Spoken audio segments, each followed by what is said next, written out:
bibigyan namin kayo ng maganda-gandang deal. 1,000 pesos tsaka tablet.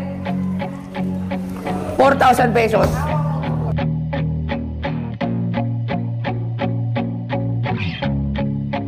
Isang araw ay may mag-asawang nagpunta sa shop ni Boss Toyo. Kasama ang kanilang mga anak. Sinadya nila si Boss Toyo at nagbabaka sakali na ipagbili ang dala nilang isang anting-anting na hugis barya sa halagang 1,000 pesos. Napulot po namin sa kalakal yun. Tinignan naman ito at sinuri ni Boss Toyo at napagalaman na ito pala ay isang pakalog. Ito yung tinatawag na pakalog. May laman sa loob to. Ito ay anting-anting to.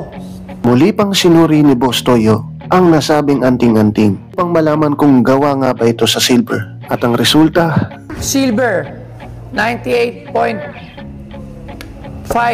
Almost pure silver na siya, may copper lang siya. nung pirma ni Boss Toyo, nagawa nga talaga ang bagay na ito sa silver. Iswertehin kaya ang mag-asawang ito sa kanilang anting-anting?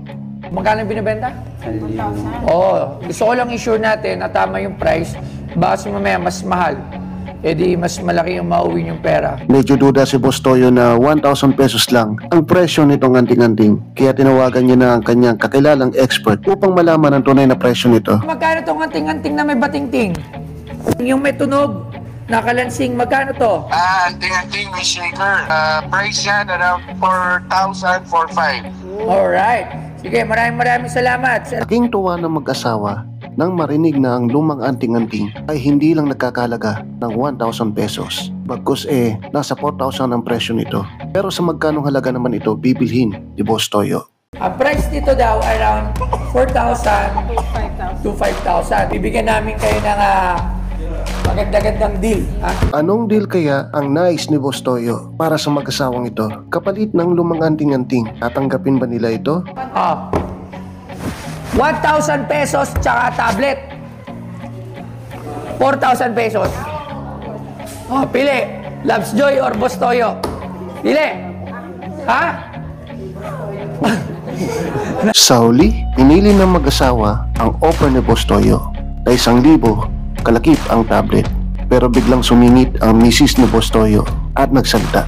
Naman kasing bata. Kawawa.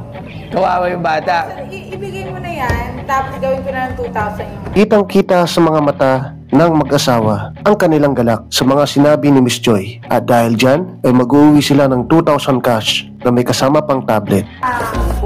Ayan Tapos 2,000 pesos. Pero hindi, parang baka sabihin ng mga buyer natin, sponsor lang itong tablet. Bili na natin to, babayaran na natin to ng 4,000 pesos.